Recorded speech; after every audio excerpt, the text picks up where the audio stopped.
Hello friends, welcome to snap and cook channel. ఈరోజు ఎంతో రుచికరమైన టమాటా పుదీనా చట్నీ తయారు విధానం చూసుకుందాం. ఫ్రెండ్స్, ఈ చట్నీ ఇడ్లీలోకి, దోశల్లోకి, అన్నంలోకి లేదా చపాతీలోకి చాలా బాగుంటుందండి. మనం ఆలస్యం చేయకుండా తయారు విధానంలోకి వెళ్ళిపోదాం.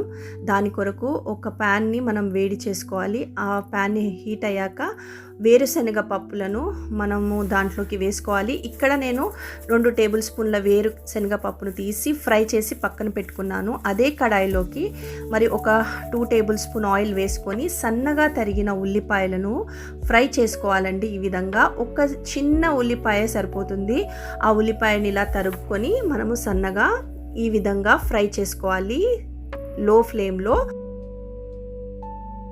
ఉల్లిపాయలు మాడిపోకుండా సన్న సెగ మీద మనము ఫ్రై చేసుకోవాలి. ఈ విధంగా చూడండి, ఎక్కువ బ్రౌన్గా కూడా అవ్వకూడదండి. లైట్ బ్రౌన్ ఫ్రై అయ్యాక మనము వాటిని ఒక ప్లేట్లోకి తీసుకొని ప్రక్కన పెట్టుకోవాలి. ఈ విధంగా సో దాంట్లో అదే కడాయిలోకి, అదే ఆయిల్లోకి ఇక్కడ 5 పచ్చిమిర్చీలను నేను వేస్తున్నాను.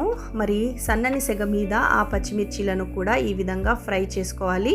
ఎక్కువగా ఫ్రై కాకుండా లైట్గా ఫ్రై చేసి మనము తీసి ఒక ప్లేట్లోకి పక్కన పెట్టుకోవాలి.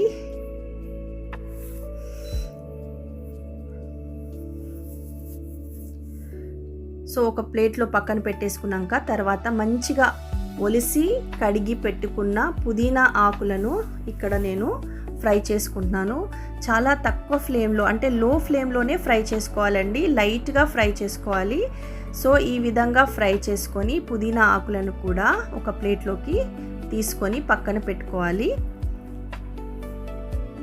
సో ఉల్లిపాయలు, పుదీనా, పచ్చిమిర్చీలను ఈ విధంగా వేపి పక్కన పెట్టుకున్న తర్వాత ఒక పెద్ద సైజు 3 టమాటాలను నేను ఇక్కడ ఈ విధంగా కట్ చేసుకొని నేనేం చేశానంటే ఆయిల్ కొద్దిగా యాడ్ చేసి ప్యాన్లోకి దాంట్లో ఫ్రై చేయడానికి టమాటాలను యాడ్ చేశాను ఆయిల్లోకి.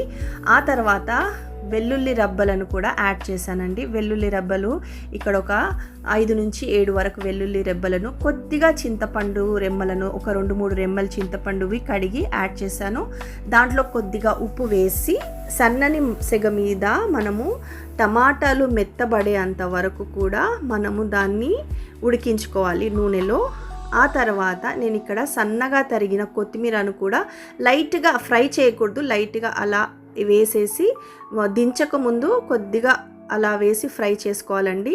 స్టవ్ ఆపక ముందు 2 నిమిషాల ముందు యాడ్ చేసుకొని ఆ తర్వాత గ్రైండర్ జార్లోకి మనము పుదీనా, పచ్చిమిర్చి, పల్లీలు వేసి గ్రైండ్ చేసుకోవాలండి. ఇలా ఈ విధంగా కచ్చాపచ్చగా గ్రైండ్ చేసుకొని ఈ విధంగా తయారైపోతుంది.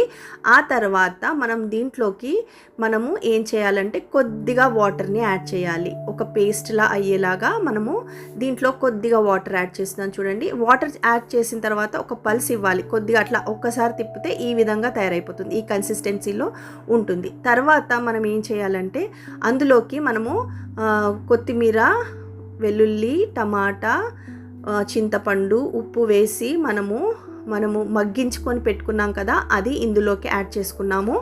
యాడ్ చేసుకొని మనము గ్రైండ్ చేయాలండి, బ్లెండ్ చేయాలి. ఈ విధంగా బ్లెండ్ అయిన తర్వాత స్మూత్ పేస్ట్గా బ్లెండ్ చేసుకున్న తర్వాత చట్నీ రెడీ అయిపోయినట్టే అండి.